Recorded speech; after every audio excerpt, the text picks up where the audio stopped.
Okay, in this video I'm going to be talking once again about virtualization, something that I started talking about months and months ago because we started reading that book by Burik, A Virtualized World of Capitalism, which I highly recommend if you speak Russian because it will not be translated into any other languages anytime soon. Consider supporting me on Patreon, by the way, if you're capable of doing that. Do take care of yourself and your community first, but let's get into the video. So talking about virtualization, I've already given some examples of like media, like the Peppa Pig cartoon, which Marina herself used as an example. But when we were discussing this with the comrades, I remembered these little guys, and Gudetama, I think, is Sanrio's creation. Same goes to Rirakuma, or maybe their Sun X. I'm not sure. I don't even know if these two corporations are different entities or they're a part of the same conglomerate. Who knows? But these were Japanese try-ons, I think at the beginning of the 90s or at the end of the 90s. I don't remember, but the point still stands that they started creating characters just out of nowhere. Like, I think Rirakuma was one of the first few.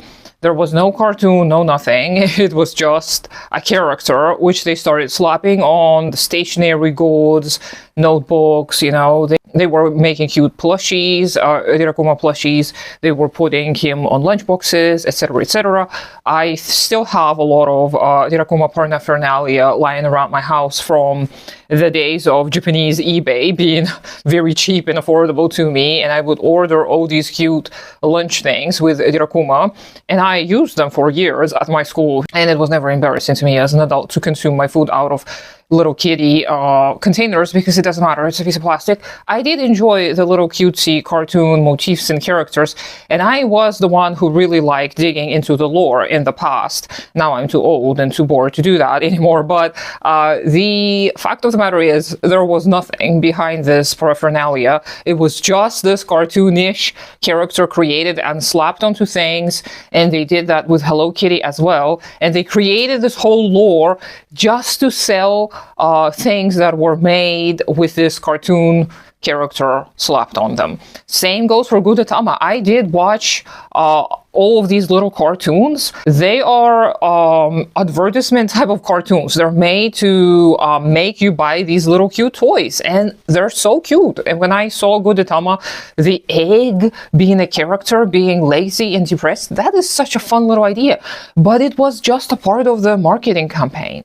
And all of these are great examples of virtualization, which shows you that capitalism has to rely on not just naturally occurring needs, but it has to create needs. All of a sudden, when we all have our stationery, pens, notebooks, whatever, with some random pictures on them, all of a sudden there is a need for us to buy something new that is created by corporations and conglomerates. They are creating certain characters, they are creating certain patterns.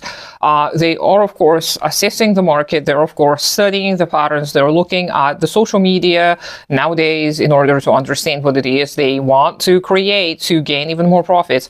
But back in the day, before social media blew up and became big, they already started doing that even in the 90s, even in the 80s. And I did refer to Transformers as another one of these examples of virtualization. So virtualization is when the method utilized to gain profit is indirect. It is not something that is directly tied to the production process. You can make little plush toys that are not representing any kind of characters, right? You can make a little plush dog or a little plush cat that is not a cartoon character. It's not a special cat or special dog. It is just a little toy, right?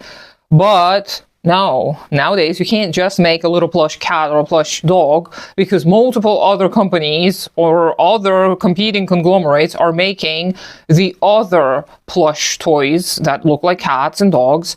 And after a while, you run out of ideas of what kind of cute little cats and dogs to create. So you need to come up with some smart ideas. You create cartoon toys, right? And cartoon toys seem to sell better.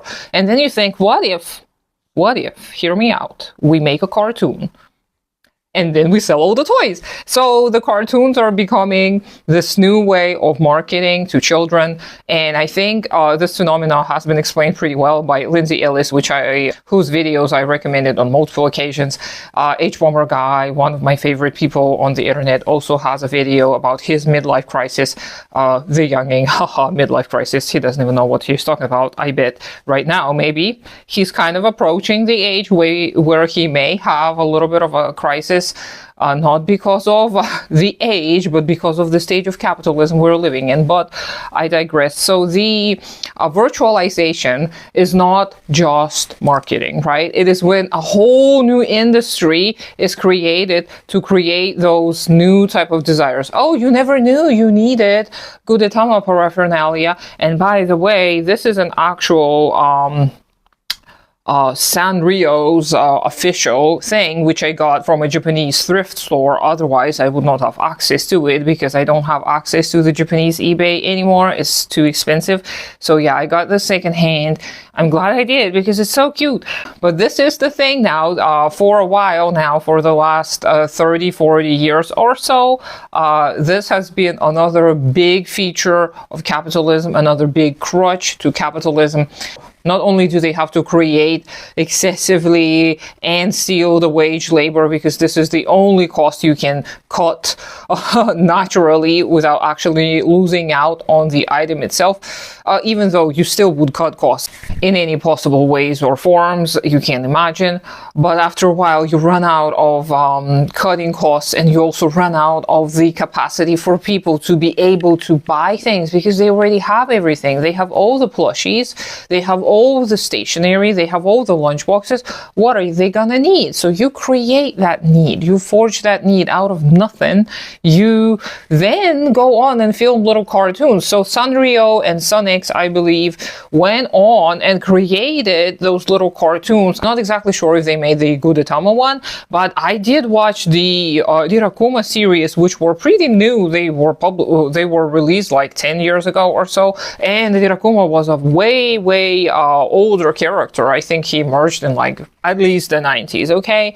And I know there are some people who are big Sanrio fans. They actually know the lore because the Sanrio characters, they actually all have, backstories to them. They have biographies. It's a whole thing. And the Japanese came up with this idea not just because they're strange and oriental and exotic. No, they came up with this idea because you naturally run out of things to invent under capitalism because you're not trying to improve people's lives. You're just trying to sell for profits ever increasing. That's your only goal.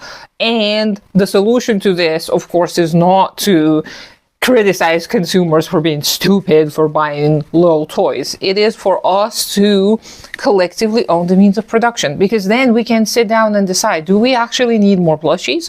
Or maybe we need to cure some diseases instead? Maybe we need to pour resources into learning about children's development, learning about all kinds of neurological disorders. Maybe we need to cure cancer instead of making endless toys and pushing them onto people. It is not on the modern consumer in the capitalist world to reduce their consumption.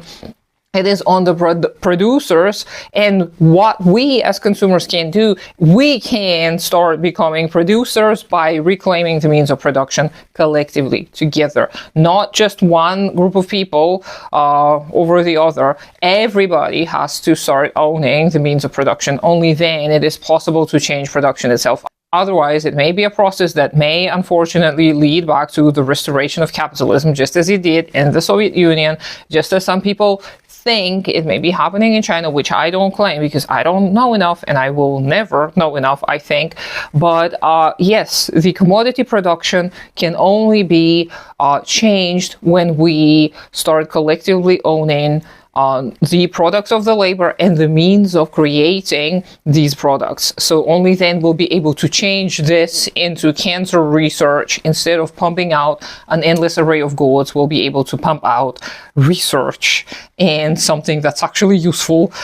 So let me know what you think. I know I've already talked about all of this before, but I think it's worth repeating time and time again. I hope you have a good day. Consider supporting me on Patreon. Do take care of yourself and your community. community first. Subscribe to me on all the social medias, even though I don't do much there, maybe one day. And I'll talk to you sometime later.